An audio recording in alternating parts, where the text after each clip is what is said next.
여러분 안녕하십니까? 한국농촌경제연구원의 김병률입니다.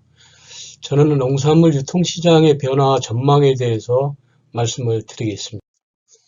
말씀드릴 순서는 우선 농산물 유통환경 변화 그리고 유통시장이 어떻게 변화했느냐 이렇게 말씀을 드리고, 두 번째는 유통시장이 앞으로 어떻게 전망이 될 거냐, 그리고 이런 전망하에 농업인과 생산자 조직 그리고 유통인들, 도매시장은 어떻게 대응해야 될 것인가, 이렇게 말씀을 드리겠습니다.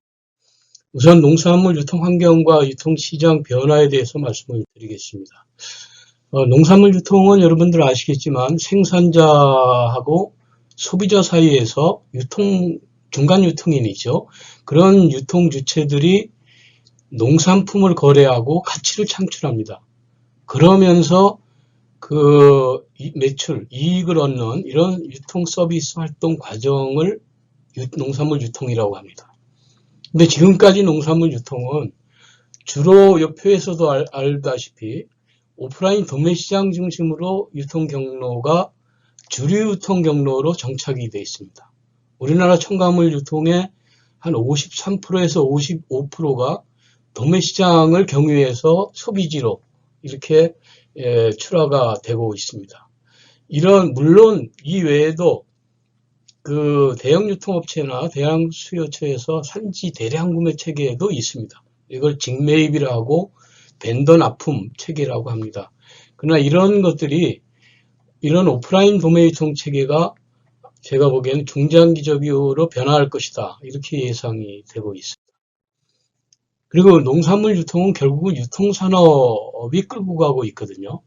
유통산업이 아시다시피 파괴적인 혁신 과정에 있습니다.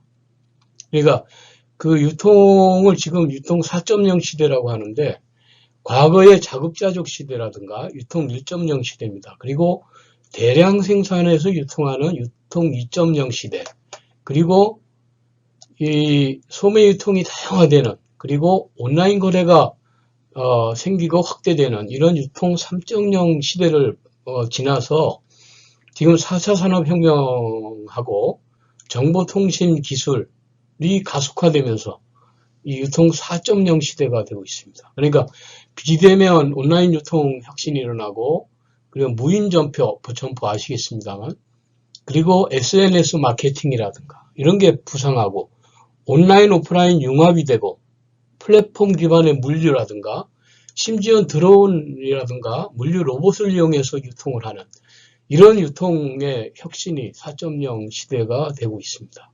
그래서 이런 유통에 대한 기술 혁신을 통해서 유통산업이 파괴적으로 혁신이 되고, 이게 바로 농산물 유통 쪽에 혁신을 가져오고 있다는 겁니다.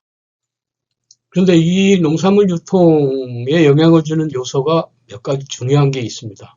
농산물 유통은 아시겠지만 생산을 통해서 유통시장 그리고 소비자에게 연결되는 이런 큰 과정이 있는데, 여기서 변화 촉진 요인이 있습니다. 그 중에서 가장 중요한 게 이런 정보통신 기술이라든가 4차 산업혁명, 그리고 요즘 얘기하는 디지털 전환, 이런 것들이 하나의 변화 촉진 요소가 되고 있고, 두 번째가 물류라든가 운송 인프라, 그리고 콜드체인, 이런 유통 하부 구조가 또 이 변화 촉진 요소가 되고 있습니다. 그리고 세 번째가 지금 3년째 되고 있는데, 코로나 팬데믹이 오면서 비대면이 확대되고, 그러면서 온라인으로 모든 게 이루어지고 있는 이런 사회 문화적인 변화도 상당한 변화 촉진 역할을 하고 있습니다. 그리고 중요한 게 또 소비자 쪽이죠. 결국은 소비 쪽에, 소매 쪽의 변화가 유통하고 생산 쪽에 영향을 줍니다. 그래서 소비자 구매 행동 선택이 변화하고, 또 하나가 소비 시장의 경쟁 환경이 많이 변화하고 있습니다. 이런 것들이 이 변화 촉진 요소라고 할 수 있습니다. 요 하나하나 간단히 보면요. 자, 농산물 유통에 영향을 주는 요소, 그 첫 번째가 4차 산업혁명, 그리고 디지털 전환이라는 겁니다. 지금 생산 쪽에서도 4차 산업혁명이나 이런 영향을 받아서 스마트 팜이 늘어나고 있죠. 그리고 산지에는 산지 유통 시설이 있습니다. APC도 이제 스마트화로 가고 있습니다. 그리고 디지털화 되고 있고요. 그리고 소매 쪽을 보시면 더 빨리 디지털 전환이 이루어지고 있습니다. 그러니까 상품 거래하고 물류가 디지털화가 가속화되는 거죠. 그래서 디지털 전환을 흔히 3단계로 보통 봅니다. 하나는 이 전산화 단계, 디지티제이션이라고 하는데, 두 번째가 디지털화라고 합니다. 디지털리제이션.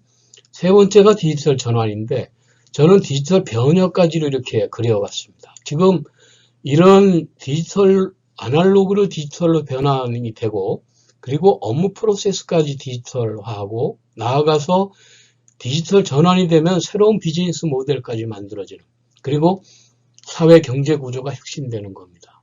그게 더 나아가서 가상세계에서 물리세계를 통제하는 이런 디지털 변혁까지는 이제 상당한 기간이 걸리겠지만, 이런 디지털 전환도 단계적인, 그러나 여기서 보면 농업 쪽은 가장 지금 약한 단계에 있습니다. 두 번째가 농산물 유통 인프라가 급속히 확충이 되고 있습니다. 그러니까 온라인 대형 유통업체의 물류 기반 시설, 예를 들면 물류센터라든가 이런 게 확충이 되고 전국화되고 있습니다. 또 하나가 배달 배송 수요가 급증하면서 운송 차량, 운송 장비들이 발전하고, 심지어 콜드체인화가 되면서 신선 농산물이 지금은 온라인 유통의 지금 핵심이 되고 있습니다. 그러면서 온라인 식품 시장이 급성장하고 있는데, 지금 온라인 거래가 지금 상당히 빠른 속도로 이렇게 급성장하고 있다는 겁니다. 그리고 온라인 전자상거래 형태가 몇 가지가 있습니다. 예를 들면 알리바바, 네이버라든가 이런 게 오픈마켓형이고, 그러니까 외부 입점하는 업체들만 판매하도록 이렇게 중개하는 거죠. 그 다음에 하이브리드형이라고 합니다. 예를 들면 쿠팡이라든가 아마존 이런 데는 직매입까지도 하는 겁니다. 그 다음에 예를 들면 신선식품 전문점 마켓컬리 이런 데도 직매입 판매하고 있고, 이런 이제 형태별 온라인 전자상거래가 있는데, 물류 시스템도 좀 나름대로의 특징이 있습니다. 여기 보시겠지만 3자 물류도 있고 1자 물류도 있습니다. 이렇게 물류 인프라가 급속히 확충이 되고 있다. 세 번째가 사회문화적인 변화입니다. 이 코로나 팬데믹이 되면서 오프라인 농산물의 오프라인 판매가 주도적이었는데, 지금 온라인 판매가 상당히 늘어나면서 이온화 시장으로 이렇게 발전이 되고 있습니다. 그러니까 소비자 구매 행동이 변하면서 온라인 식품 시장이 증가하고 산지에서 직배송하는 물량이 급증하는 이런 방식으로 이온화 구조로 변화하고 발전하고 있습니다. 네 번째가 소비자 구매 행동이 변화하고 있습니다. 그러니까 선택도 변화하고 있습니다. 과거에는 물량하고 영양 중심이었는데, 그 후에 2000년대 들어오면서 건강 중시, 안정 중시가 되고, 이어서 가치, 예술적인 단계, 심지어는 최근에는 윤리적인 단계까지 이렇게 변화되고 있습니다. 그러면서 이 비대면 소비 문화 확산으로 온라인 구매가 확산이 되고 있다는 겁니다. 다섯 번째가 소비시장 경쟁 환경이 심화되고 있습니다. 이 표에서, 그림에서 알다시피 지금 농산물만 보더라도 이 도매시장 중심의 오프라인 유통 채널이 중심이었습니다. 근데 지금 이 온라인 유통 채널, 그러니까 지자체라든가 생산자주 쇼핑몰도 있고, 대형 유통업체 온라인 플랫폼도 엄청나게 늘어나고 있고, 심지어 온라인 도매라든가 온라인 거래소도 지금 시도가 되고 있습니다. 이런 온오프라인 경쟁이 심화되고, 그리고 업체별 경쟁이라든가 이런 일종의 생존 게임화로 바뀌고 있다는 겁니다. 두 번째, 농산물 유통시장 전망입니다. 한 5가지 정도 전망이 되는데, 하나는 이 4차 산업혁명이라든가 정보통신 기술 발달로 생산, 유통, 소비 경계가 파괴되고 있습니다. 경계 파괴죠. 그리고 이런 생산, 유통, 소비 간의 연계가 또 초연계성이라 하죠. 그리고 융복합이 강화되고 있습니다. 그러면서 이 온라인, 오프라인 경로 간의 경쟁, 그리고 오프라인 경로 간의 경쟁도 되고, 온라인 경쟁도 되고, 이런 앞으로 경쟁이 심화되고, 유통 단계도 오히려 축소되는 경쟁이 심화되면서 이렇게 되지 않을까 하는 전망입니다. 그러니까 산지에서도 사실은 산지하고 유통업체 대량 수요처하고 계약 재배 지금 많이 늘어나고 있습니다. 그리고 계약 거래, 이런 계약 기반의 거래가 촉진이 될 겁니다. 그리고 원물 중심의 대량 구매 체계가 구축이 되는 이런 방향으로 전망이 되고 있고요. 그리고 소매 측에 보면은 소비자, 구매자 그룹이 있습니다. 이런 구매자 그룹 중심으로 이 공급망 관리 체계가 구축이 되고 있습니다. 그러면서 산지에 있는 협동조합이라든가 생산의 조직의 유통, 그리고 도매시장 유통이 위협받고 있는 게 이게 지금 앞으로의 전망입니다. 두 번째가 신선농산물, 신선농식품의 온라인 시장이 팽창하고 있습니다. 지금 산지 직배송이라든가 산지 직매입, 쿠팡이나 마켓컬리 같은 당일 배송, 이런 것들이 엄청나게 늘어나면서 최근에 그 연초에 그 전망대회가 있었는데요. 거기서 예상한 바로는 올해는 온라인 그 거래가 오프라인 거래를 추월한다는 겁니다. 식료품 쪽에. 이런 게 지금 전망이 되고 있습니다. 세 번째는 ICT, 그러니까 정보통신 기술이죠. 기반의 비대면 거래 시스템이 확산이 되고 있습니다. 그렇게 전망이 되고 있습니다. 정부에서도 한 3년 전부터 이 온라인 농산물 거래소 설립을 추진하고 시범 사업도 추진하고 있습니다. 그러면서 이 상당히 그 비대면 거래 시스템이 확산될 조짐이 있습니다. 예컨대 제주도 같은 경우도 제주도하고 육지하고 거리가 있으니까 산지 전자 입찰 경매를 하고 있습니다. 몇 년 됐는데, 그러니까 이 산지 전자 입찰 경매를 하면서 비대면으로 이렇게 거래가 늘어나고 있다는 겁니다. 그리고 네 번째가 물류시설이나 운송 물류가 전국 기반으로 이렇게 구축이 되고, 물류 정보화 시스템도 지금 구축이 되고 있습니다. 그러면서 물류 효율화 기반이 조성되고 있다. 그리고 다섯 번째 마지막인데요. 그 직거래, 그리고 소매유통업체 주도의 시장이 재편이 되고, 도매시장도 변화되고, 이 산지 APC, 그러니까 산지유통센터죠. 기능도 발전이 되고 있습니다. 우선 직거래 쪽입니다. 그 정부에서 그 1차 농산물 직거래 활성화 기본계획을 작년에 5개년 계획이 끝났습니다. 올해부터는 2차 계획을 추진하고 있는데, 그러면서 오프라인 그 로컬푸드 직매장이라든가 직거래장부터 이런 직거래에 관심이 증가가 되고, 앞으로는 오프라인뿐만 아니고 온라인 직거래까지도 이렇게 관심이 증가하고 정부에서도 정책에 관심을 두고 있습니다. 그래서 온라인하고 오프라인 쌍둥이죠. 이런 트윈화가 이루어지고 있을 것으로 앞으로 그렇게 전망이 되고 있습니다. 두 번째가 그 도매시장 변화 촉진입니다. 그 세 번째인데요. 지금 도매시장도 사실은 지금 현재에 대한 그 운영 체제라든가 시설, 거래 방식에 대해서 긍정적인 기능도 물론 있지만 불만족도 공존하고 있습니다. 또 하나가 정부에서도 도매시장에 대한 개혁적인 정책을 주문하고 있습니다. 그리고 오프라인 도매하고 경쟁할 수 있는 온라인 거래소 구축을 추진하고 있습니다. 중도매인 쪽도 지금 변화가 예상이 되고 있습니다. 경쟁업체도 많이 생기고, 그리고 네 번째가 산지출하 판매 조직, 그러니까 산지유통센터, 이런 기능도 변화되고 있습니다. 그러니까 전국에 전체로 봤을 때 한 900여 개의 산지유통센터가 있는데 상대적으로 영세합니다. 그런 대부분의 그 산지유통센터가 구매처 공급 주문에 대응하든가 아니면 도매시장에 출하하는 이런 투트랙을 하고 있는데, 여기에 도전과 위협에 직면해 있습니다. 그래서 이 산지유통센터도 그리고 산지유통 조직도 기능을 특화하거나 전문화하거나 차별화될 것으로 이렇게 전망이 되고 있습니다.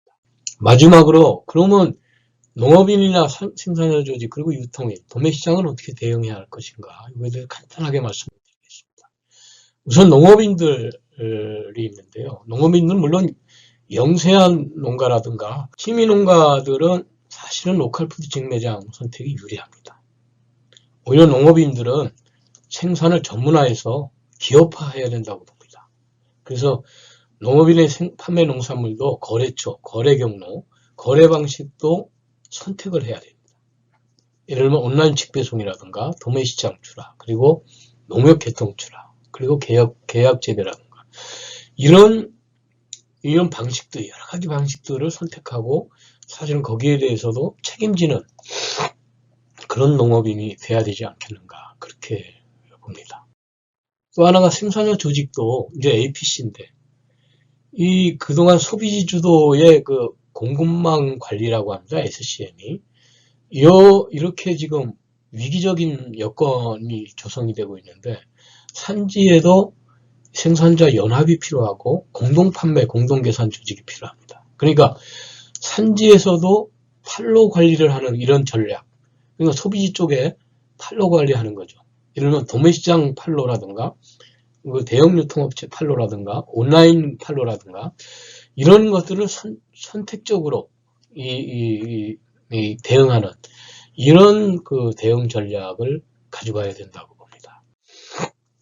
유통인이라고 하면 산지유통인이라든가 유통법인, 그러니까 조합법인이라든가 그리고 유통회사법인이 있습니다. 그리고 중도매인들 거대한 변화 분위기가 보입니다. 기존의 관행적인 거래 시스템도 지금 바뀌고 있습니다.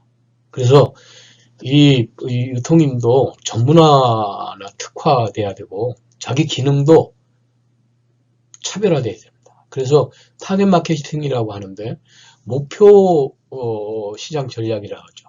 그래서 이 셀프 경쟁력, 그러니까 자기 스스로의 경쟁력을 높이는 이런 대응을 해야 됩니다. 그렇지 않으면은 결국은 밀릴 수밖에 없는 겁니다.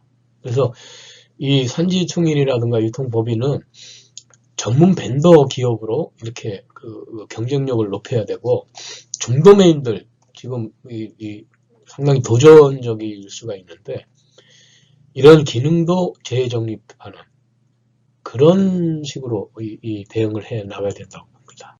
마지막으로 도매시장 대응입니다. 지금 도매시장이 전국 총가물의 55%가량을 경유하고 있는데 사실은 상당히 지금 위기로 생각해야 될 거로 봅니다. 기존 거래 시스템 그동안에 그런 거래 시스템에 대해서 스마트 분석이라고 하는데 강점, 약점, 그리고 기회, 그리고 위기 이런 분석을 철저히 해서 대응 전략을 수립해야 된다고 봅니다. 하나는 혁신을 주도할 수밖에 없습니다. 지금 경계가 파괴되고 있기 때문에 또 하나 융복합 대세이기 때문에 여기에 대해서 예를 들면 연계 사업이라든가 이런 도매하고 산지하고 연계를 해야 됩니다.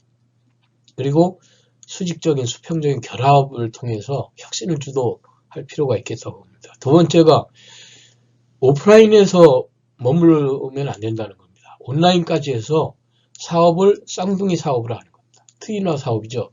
그러면 오프라인 시장도 있고 온라인 시장 이 두 개 시장을 같이 주도하는 그래서 거래시장 다원화를 주도할 필요가 있다는 겁니다. 그리고 마지막으로 이 도매시장의 장점이 있습니다. 도매시장만의 경매 제도라든가 정가 수익거래 이런 것들을 오히려 특장화하는 거죠. 그러니까 오히려 고도화하는 겁니다. 그래서 도매시장만의 어떤 위치, 포지션이라고 하는데 이걸 차별화하는 전략을 구축할 필요가 있다고 봅니다. 이상으로 제 농산물 유통에 대한 전망 그리고 대응에 대해서 발표를 마치겠습니다. 감사합니다.